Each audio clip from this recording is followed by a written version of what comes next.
Hello प्यारे बच्चों, एक बार दोबारा से स्वागत है हमारी क्लास में। कल हमने बात की थी हमारे एक नए चैप्टर के ऊपर जिसका नाम था सॉल्यूशन, है ना। तो हमने आपको सॉल्यूशन के बारे में बहुत कुछ बताया कि सॉल्यूशन क्या होता है, सॉल्यूशन के कितने टाइप हैं, किन किन के बेसिस के ऊपर सॉल्यूशन के टाइप होते हैं, है ना। ये बात हमने कल आपको बताई। आई होप कि मुझे ये लगा कि आपको मेरा पढ़ाया हुआ लेक्चर अच्छा लगा होगा। तो उसी उम्मीद के साथ आज मैं इसके सेकंड पार्ट की शुरुआत कर रहा हूँ, है ना।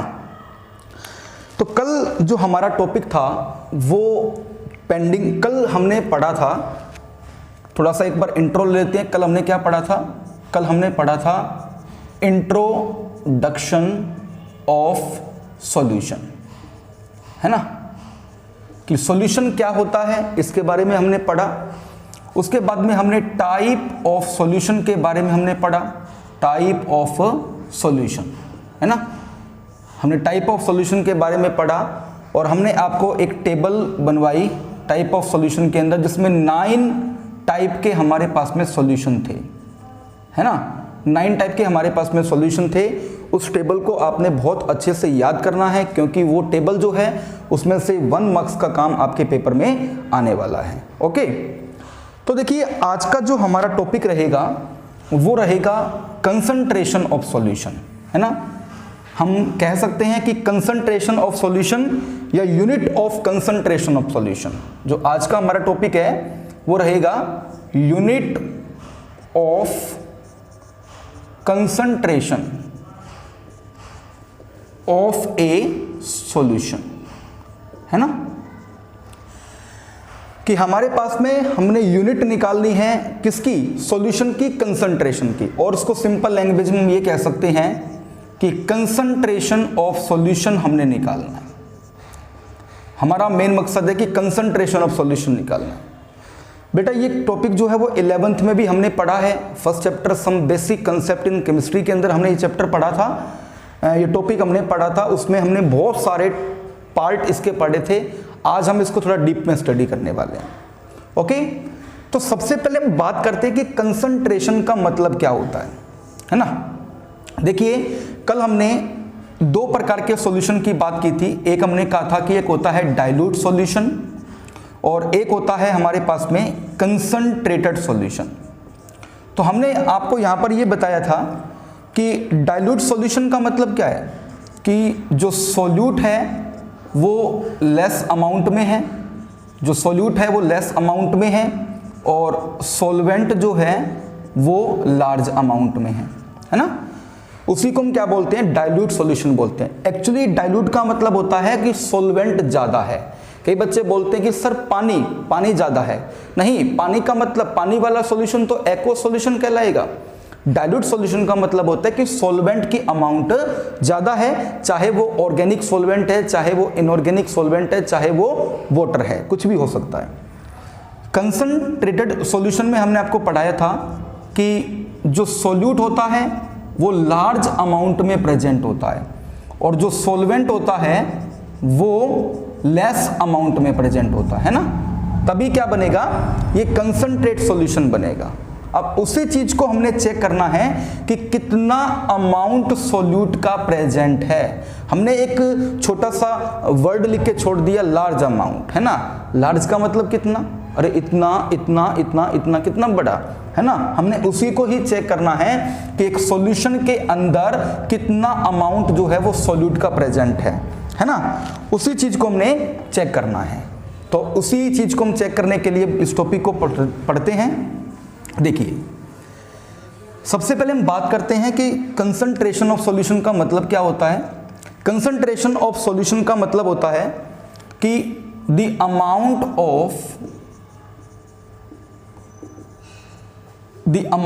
ऑफ सॉल्यूट प्रेजेंट इन ए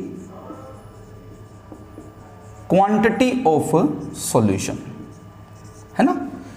इसके एग्जांपल्स तो हमने क्लास के अंदर बहुत डिस्कस किए हैं। आपको कभी बाहर निकाला था हमने, कभी अंदर लेकर के आए थे, है ना। हमने कहा था कि क्लासरूम जो है वो आपका क्या है, सॉल्यूशन है ना, सॉल्वेंट है, सॉरी सॉल्यूशन नहीं है, सॉल्वेंट है, और उसके ऊपर कितने बच्चे बैठे हुए हैं सॉल्यूशन बन जाएगा। तो कितना बच्चा उसके ऊपर बैठा हुआ है, कितनी अमाउंट उसकी बैठी हुई है, उसी चीज को हम क्या बोलते हैं, कंसंट्रेशन बोलते हैं। तो लिखा हुआ है कि the amount of solute present in A quantity of solution, किसी भी क्वांटिटी के अंदर, किसी भी सॉल्यूशन के अंदर, किसी भी क्वांटिटी ऑफ सॉल्यूशन के अंदर कितना सोल्यूट प्रेजेंट है, कितना कंपोनेंट प्रेजेंट है सोल्यूट का, उसी को हम क्या बोलते हैं, कंसंट्रेशन ऑफ सॉल्यूशन बोलते हैं, है ना। तो इस चीज को आइडेंटिफाई करने के लिए बेटा हमारे पास में 3 से 4 तरीके आते हैं, उसको हम डिस्कस करेंगे। 3 से 4 तो नहीं कहूंगा, ज्यादा, कम से कम 6 से 7 तरीके हैं। देखो कितने बनते हैं। चलिए, तो इसको फाइंड करने के तरीके क्या हैं। सबसे पहला जो टॉपिक आता है, इधर लिख लेता हूं, बारी बारी से डिस्कस करेंगे। पहला हमारे पास में आता है मास परसेंटेज। क्या आता है बेटा, मास परसेंटेज आता है, जिसको हम W/W के अंदर भी कहते हैं, है ना। दूसरा हमारे पास में आता है मास वॉल्यूम परसेंटेज, है ना, मास वॉल्यूम परसेंटेज, W/V हम इसको बोलते हैं। थर्ड हमारे पास में आता है वॉल्यूम परसेंटेज। कुछ याद आ रहा होगा आपको, हमने ये चीज आपको 11th में भी पढ़ाई थी, और ये चीज हम यहाँ पर भी आपको डिस्कस करवा रहे हैं, ठीक है। इसको हम बोलते हैं V/V। फोर्थ जो हमारे पास में आता है, फोर्थ हमारे पास में जो आता है, उसको हम बोलते हैं मोलैरिटी, है ना, कैपिटल M, मोलैरिटी। पांचवा हमारे पास में आता है मोलैलिटी, इसको हम स्मॉल m के नाम से जानते हैं। छठा जो हमारे पास में आता है, उसको हम बोलते हैं नॉर्मलिटी, n के नाम से बोलते हैं। सातवां हमारे पास में आता है मोल फ्रैक्शन, ठीक है बेटा, मोल फ्रैक्शन के नाम से आता है। आठवां हमारे पास में आता है ppm, इसका पूरा नाम होता है पार्ट्स पर मिलियन, पार्ट्स पर मिलियन। अगर मैं इसी के बेसिस पे कहूं तो एक 9th पॉइंट आता है मास फ्रैक्शन, है ना, मास फ्रैक्शंस। तो देखिए हम 9 तरीकों से क्या कर सकते हैं, किसी भी सॉल्यूशन की कंसंट्रेशन को निकाल सकते हैं। चलिए बारी बारी से डिस्कस करते हैं कि पहला हमारे पास में क्या है। पहला जो है वो रहेगा बेटा मास परसेंटेज।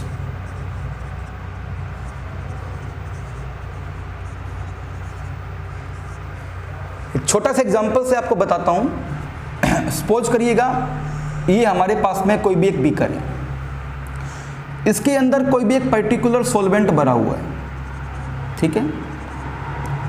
उसका मास हमने बोल दिया कि भैया 38 ग्राम H2O है, ठीक है, हमने ये कह दिया। बाय मास की बात हो रही है बेटा। हमने क्या किया, इसके अंदर NaCl डाला 5 ग्राम, है ना।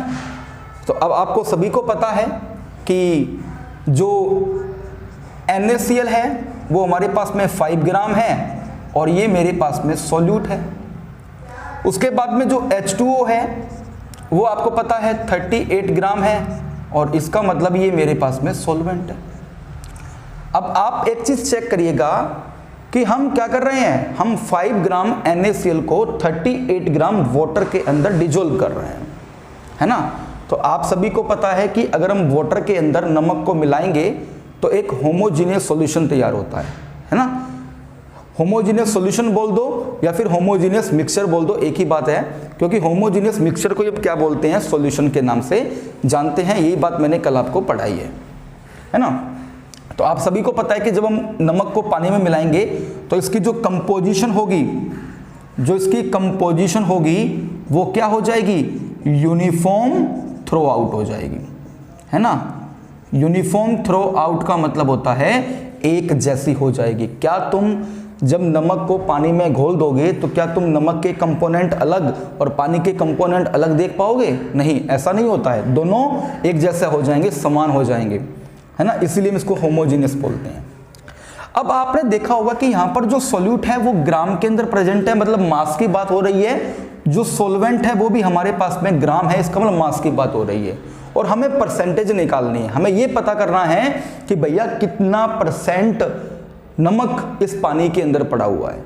ठीक है, तो उसको निकालने का एक फॉर्मूला होता है बेटा। वो फॉर्मूला क्या होता है, देखिए कि mass of solute in gram, है ना, मास ऑफ सॉल्यूट इन ग्राम।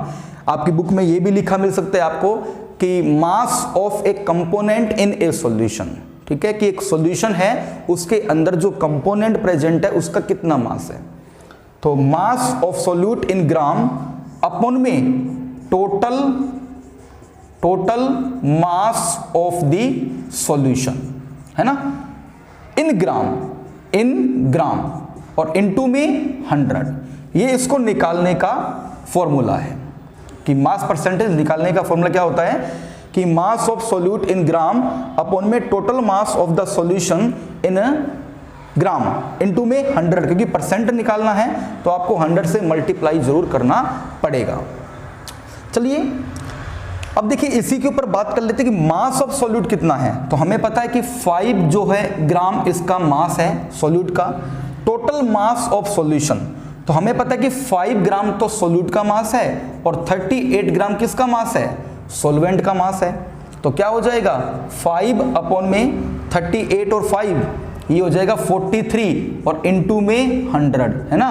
तो ये हमारे पास में क्या आ जाएगा 500 अपॉन में 43% आ जाएगा, है ना।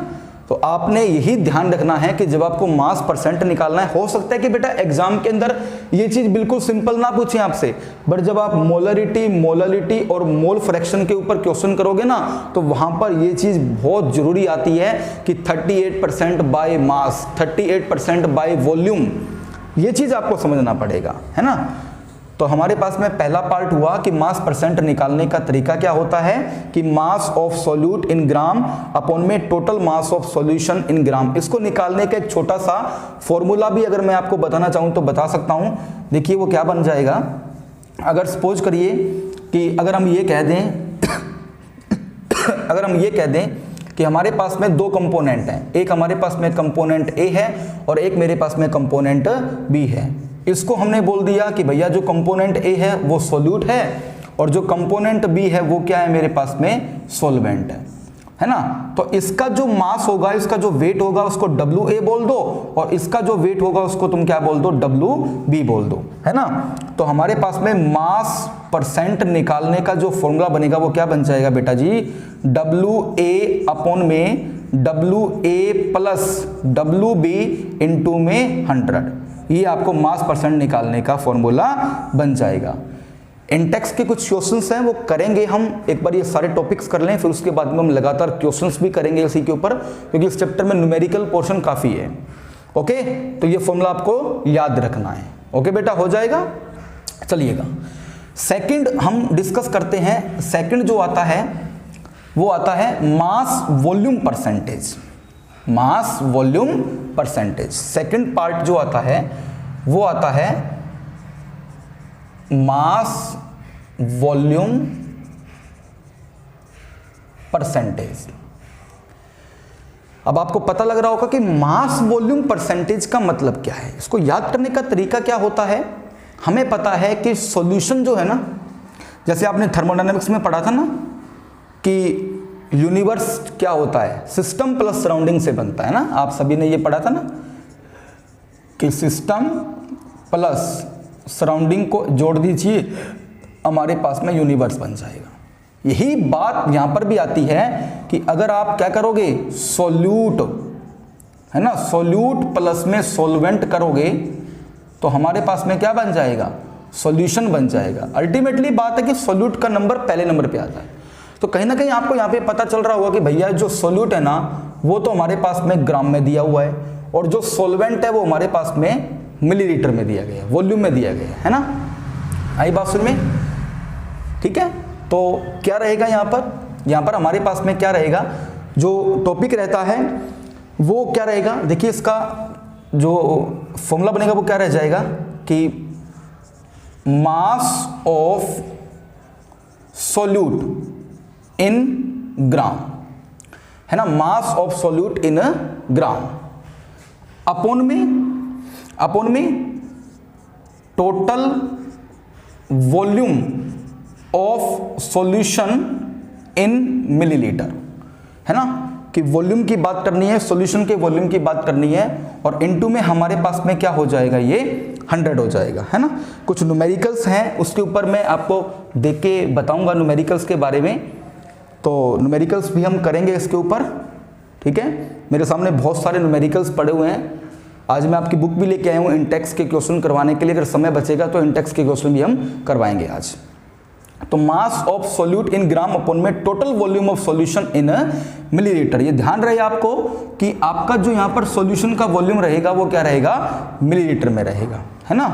तो आपको ये फॉर्मूला भी याद कर लेना है बेटा अच्छे से, कि mass of solute in gram upon में total volume of solution in millilitre into में 100, तो आपके पास में ये परसेंटेज आ जाएगा। ओके, चलिए नेक्स्ट जो पॉइंट है थर्ड, वॉल्यूम परसेंटेज। तो हम यहां से क्या करते हैं, वॉल्यूम परसेंट लिख लेते हैं, मतलब वॉल्यूम परसेंटेज, है ना। थर्ड पॉइंट है वॉल्यूम परसेंटेज। तो वॉल्यूम परसेंटेज निकालने का जो मतलब है वो क्या है, देखिए कि आपके पास में जो सोल्यूट है वो भी क्या है, मिलीलीटर में रहेगा, और सॉल्वेंट भी क्या रहेगा, मिलीलीटर में रहेगा। तो यहां पर इसका फॉर्मूला क्या बन जाएगा हमारे पास में, volume of solute in millilitre, volume of solute in millilitre upon में total volume of solution in millilitre, है ना। याद रहे आपको परसेंट निकालना है, याद रहे आपको परसेंट निकालना है, और परसेंट निकालने के लिए जो अपॉन में आएगा वो हमेशा सॉल्यूशन का कंपोनेंट आएगा, सॉल्वेंट का कंपोनेंट नहीं आएगा, है ना। मान लीजिए आपके मार्क्स आए, सपोज करिए मैंने कहा जी आपके एनुअल पेपर में केमिस्ट्री में ना 100 में से 100 नंबर आए, आई होप कि इस बार ये नंबर आएंगे केमिस्ट्री के अंदर, मुझे बहुत उम्मीद है आप लोगों से। तो 100 नंबर आपने ऑब्टेन किए, 100 नंबर का था, है ना, और इनटू में 100 करोगे तो आपके पास में क्या आ जाएगा, 100% आ जाएगा, यानी कि आपके पास में जो अपॉन में रहेगा वो हमेशा सॉल्यूशन का कंपोनेंट रहेगा। ये अपने दिमाग में बिठा लीजिएगा कि यहाँ पर सॉल्वेंट का कंपोनेंट नहीं आएगा, यहाँ पर सॉल्यूशन का कंपोनेंट आएगा। कई बच्चे सोचते हैं कि सर हम सॉल्यूट को सॉल्वेंट में ऐड करते हैं तो नीचे सॉल्वेंट आना चाहिए, नहीं, ऐसा नहीं होता है, आपको सिर्फ और सिर्फ यहाँ पर सॉल्यूशन की बात करनी है। ओके बेटा, और इनटू में 100 लगाना तो मत भूल जाना, क्योंकि आपने परसेंट निकालना है, ठीक है। तो आप इसको डेफिनेशन भी बना सकते हो कि it is defined as the ratio of volume of solute in millilitre to the total volume of solution in millilitre, है ना, या ऐसे कह सकते हो बाय 100 पार्ट्स। ओके, तो ये हमारे पास में थर्ड पॉइंट हो गया। पहला पॉइंट हमने डिस्कस किया, दूसरा पॉइंट हमने डिस्कस किया, और थर्ड पॉइंट भी हमने डिस्कस कर लिया वॉल्यूम बाय वॉल्यूम परसेंटेज के बारे में। चलिए, ये तीनों जो पॉइंट हैं वो आगामी जो कंपोनेंट्स हैं उनके अंदर काफी हेल्पफुल रहेगा, तो आपको बहुत अच्छे से देखना है इसको। चलिएगा बेटा, एक छोटा सा पॉइंट है मोलरिटी। बच्चों बहुत अच्छे से देखना, मोलरिटी क्या होती है आपने पढ़ी है ना। मोलरिटी के ऊपर बहुत सारे क्वेश्चन भी हमने 11th में किए हैं, बट यहाँ पे थोड़ा सा लेवल बढ़ेगा, है ना, तो अच्छे से समझने का प्रयास करना, ठीक है। सबसे पहले हम बात करते हैं फोर्थ पॉइंट की, जिसको हम बोलते हैं मोलरिटी। सबसे पहले तो मैं आपको याद करने का तरीका बता देता हूं, मोलरिटी और मोललिटी क्या है। मैं दोनों को ना कंपोनेंट को पैरेलल कर लेता हूं, है ना, समझने में आसानी रहेगी। मोललिटी स्मॉल m, इसको मैं याद ऐसे करवाता हूं बच्चों को, बेटा रिटी और लिटी, है ना, लिटी और रिटी। मोलरिटी m होता है, कैपिटल M होता है, और जो मोललिटी होती है वो स्मॉल m होता है। चलिए, मोलरिटी निकालने का जो फॉर्मूला है वो क्या है, हम ये भी कह सकते हैं कि molarity is defined as the ratio of, ठीक है, क्या रहेगा, number of mole of solute, है ना, number of mole of solute upon में volume of solution in litre. Keep in mind कि जब आप इन तीनों की बात करते हो तो यहां पर वॉल्यूम जो रहता है वो मिलीलीटर में रहता है ना, बट यहां पर जो वॉल्यूम रहेगा सॉल्यूशन में वो लीटर में रहेगा। क्यों रहेगा? क्योंकि मैं आपको बताता हूं ये जो कंपोनेंट्स होते हैं वो छोटे होते हैं, स्मॉल अमाउंट में बनाए जाते हैं। ये जो कंपोनेंट्स होते हैं बड़े बड़े अमाउंट में बनाए जाते हैं। आपको याद होगा जब आपने लेबोरेटरी में काम किया था तो हमने ये कहा था कि m/10 है ना, हमने कहा था कि m/10, m/20 है ना, m/5। तो ये क्या है? सॉल्यूशन तैयार होते हैं। m/10 के, m/20 के, m/5 के सॉल्यूशन तैयार होते हैं। ठीक है। अब सुनिए, अगर आपको कहीं ऐसा मिले कि हो सकता है कि आपको सॉल्यूशन का वॉल्यूम लीटर में नहीं मिला, आपको सॉल्यूशन का वॉल्यूम मिला है मिलीलीटर के अंदर, तो कोई दिक्कत नहीं है। एक फॉर्मूला और तैयार हो जाएगा उसके लिए कि number of mole of solute upon में volume of solution in millilitre है ना, और इनटू में यहां पर 1000 आ जाएगा। इतना करना है कि या तो आपको ये चेंज कर लेना है कि अगर आपको सॉल्यूशन का वॉल्यूम मिलीलीटर में दिया गया है तो उसको हम लीटर में चेंज कर लेंगे, अदरवाइज हम क्या करेंगे, उसको वैसा का वैसा रहने देंगे और 1000 से इसको मल्टीप्लाई कर लेंगे, है ना बेटा। चलिए, अब क्या होता है, आपको नंबर ऑफ मोल निकालने का फॉर्मूला पता होना चाहिए। नंबर ऑफ मोल निकालने का फॉर्मूला क्या होता है?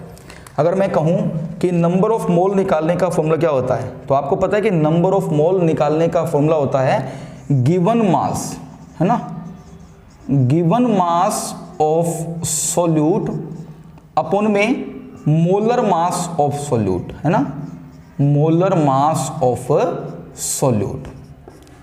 ठीक है, डिवाइडेड बाय, ये चीज आ जाएगी आपको पता है, volume of solution in millilitre और इनटू में यहां पर हम कर देंगे 1000।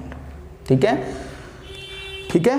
तो ये चीज आपको पता होनी चाहिए बेटा कि गिवन मास, जैसे मान लीजिए मैंने आपको ये कह दिया कि हाँ भैया 5 ग्राम NaCl है ना, इसको हम क्या कर रहे हैं, 2 लीटर सॉल्यूशन में तैयार कर रहे हैं, डाल रहे हैं। ठीक है, तो आपको पता है कि 5 ग्राम ये चीज क्या होगा, ये हमारे पास में गिवन मास हो जाएगा, है ना, ये हमारे पास में क्या होगा, गिवन मास हो जाएगा।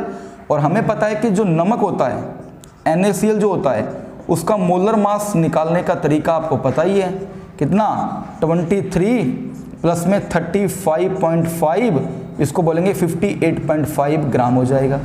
ठीक है, तो नंबर ऑफ मोल क्या आ जाएंगे, आपने नंबर ऑफ मोल जो है वो आ जाएंगे 5 अपॉन में 58.5। इसको सोल्व करना और सोल्व करने के बाद में इसको यहां पर पुट करना, वॉल्यूम आपको दिया गया होगा, आप आसानी से मोलरिटी निकाल सकते हैं। ओके, चलिए नेक्स्ट हम बात करते हैं मोलरिटी। इसमें क्या डिफरेंट है बेटा, वो चीज देखनी है। देखिए मोलरिटी क्या होती है, तरीका बिल्कुल सेम कि number of mole of solute upon में mass of solvent in kilogram. बस इतना सा ही फर्क है कि यहां पर तो मेरे पास में volume of solution in litre रहता है और यहां पर मेरे पास में mass of solvent in kilogram रहता है। तो याद रहे आपको कि जब आप मोलरिटी की बात करें, जब आप मोलरिटी की बात करें तो आपको यहां पर सोलवेंट का मास लिखना है, वो भी किलोग्राम के अंदर। ठीक है, इतना आपको समझना पड़ेगा बेटा, इतना फॉर्मूला आपको याद करना पड़ेगा, तभी जाकर के हमारी ये बात बन पाएगी। चलिए, वही दिक्कत कि अगर आपको सोलवेंट का जो मास है वो किलोग्राम में ना देकर के ग्राम में दिया गया है तो क्या बन जाएगा, हमें पता है number of mole of solute upon में मास ऑफ सोलवेंट इन ग्राम और इनटू में यहां पर 1000 क्यों करते हैं, आप सभी को पता ही होगा कि 1 किलोग्राम जो होता है, 1 किलोग्राम जो होता है वो 1000 ग्राम के बराबर होता है ना। अब एक छोटा सा पार्ट ये आता है कि यूनिट की बात हम साथ साथ कर लेते हैं। यूनिट, तो देखिए यहां पर अगर मैं बात करूं तो यूनिट क्या बन जाएगा, देखिए नंबर ऑफ मोल निकालने का जो यूनिट होता है वो क्या होता है, मोल होता है। आप सभी जानते हो, है ना, मोल। आपको याद होगा, आपने फर्स्ट चैप्टर पढ़ा था 11th का some basic concept in chemistry. अब मैं बार बार आपको ये बात बोलूंगा कि आपने ये बात 11th में पढ़ी है, आपने ये बात 11th में पढ़ी है, क्योंकि हमने पढ़ाई है और आपने पढ़ी है तो हम जरूर इसको डिस्कस करेंगे ना बेटा। तो हमें पता है कि जो नंबर ऑफ मोल निकालने का जो यूनिट होता है वो क्या रहता है, मोल रहता है। यानी कि ई जो है वो कट जाएगा, आपको पता है यहां से, और क्या आ जाएगा हमारे पास, खाली मोल आ जाएगा। तो इसका यूनिट क्या हो जाएगा, मोल अपॉन में अब लीटर, लीटर की बात आएगी तो यूनिट क्या बन जाएगा हमारे पास में, मोल पर लीटर बन जाएगा, है ना। तो सिंपल सी बात है कि जो मोलरिटी होती है उसका यूनिट मोल पर लीटर होता है। कई बार बच्चे क्या करते हैं, बोर्ड के एग्जाम के अंदर ये चीज भूल जाते हैं और उनका आधा नंबर कट जाता है ना। तो कीप इन माइंड, अब छोटी छोटी बातें हैं क्योंकि हमें 100 आउट ऑफ 100 लेके आने हैं और 100 आउट ऑफ 100 के लिए थोड़ी छोटी गलती नहीं करनी है ना। तो इसका मतलब जो मोलरिटी है उसका यूनिट क्या आया हमारे पास में, मोल पर लीटर आ गया। इसी प्रकार से जो मोलरिटी है उसका यूनिट क्या आएगा, उसका यूनिट हमारे पास में बन जाएगा, ये क्या बनेगा, मोल, और ये क्या बन जाएगा, किलोग्राम, है ना। तो क्या बन जाएगा, मोल पर किलोग्राम बन जाएगा, है ना। तो मोलरिटी और मोलरिटी के अंदर ये डिफरेंस है आपके पास में, याद करना। चलिए एक छोटा सा क्वेश्चन है वो यहीं पर ही कर लेते हैं, बड़े अच्छे से वो करते हैं उस क्वेश्चन को।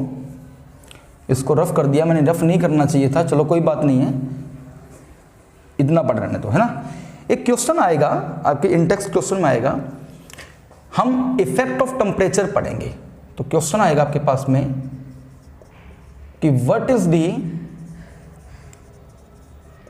Effect of temperature on molarity and molality। आपको ये बताना है कि मोलरिटी और मोललिटी के ऊपर टेम्परेचर का क्या इफेक्ट पड़ता है। तो देखो सिंपल सी बात है, हमें पता है कि भैया नंबर ऑफ मोल यहां पर है, नंबर ऑफ मोल यहां पर थे, इसके डिवाइड में था वॉल्यूम ऑफ सॉल्यूशन और इसके डिवाइड में था मास ऑफ सॉल्वेंट। तो आप सभी को पता है कि जो मास होगा वो तो चेंज नहीं हो सकता है ना किसी प्रकार से, क्योंकि law of conservation of mass हमें पता है ना। तो हम किसी प्रकार से हीटिंग करते जाएं तो मास पे तो कोई प्रभाव पड़ना ही नहीं है। तो यहां पर क्या इसका आंसर रहेगा कि जो मोलरिटी होती है, जो मोलरिटी होती है, मोलरिटी, ठीक है, जो मोलरिटी होती है कैपिटल M, अगर हम टेम्परेचर को बढ़ाएंगे, बड़े ध्यान से सुनना, अगर हम टेम्परेचर को बढ़ाएंगे तो मोलरिटी क्या होगी, मोलरिटी हमेशा कम हो जाती है ना। मोलरिटी हमेशा कम हो जाती है क्योंकि वॉल्यूम जो होता है टेम्परेचर को बढ़ाने से वो घट जाता है, ठीक है। तो मोलरिटी क्या आ जाएगी बेटा हमारे पास में, डिक्रीज हो जाएगी, ठीक है। टेम्परेचर को बढ़ाएंगे तो मोलरिटी कम हो जाती है और मोललिटी पे क्या प्रभाव पड़ेगा, molality capital M remain unchanged, remain unchanged. हमें पता है कि molarity depend upon the mass, mass does not change when temperature exposed और प्रेशर इज एक्सपोज्ड। कि जब हम इसके ऊपर प्रेशर डालते हैं और जब हम इसके ऊपर टेम्परेचर डालते हैं तो किसी प्रकार से मास जो है वो चेंज नहीं होता है, बट मोलरिटी जो होती है वो कम हो जाती है ना। तो ये आपको समझना है। एक क्वेश्चन भी आपका आएगा ये पेपर के अंदर कि what is the effect of temperature on molarity and molality. Okay, चलिए तो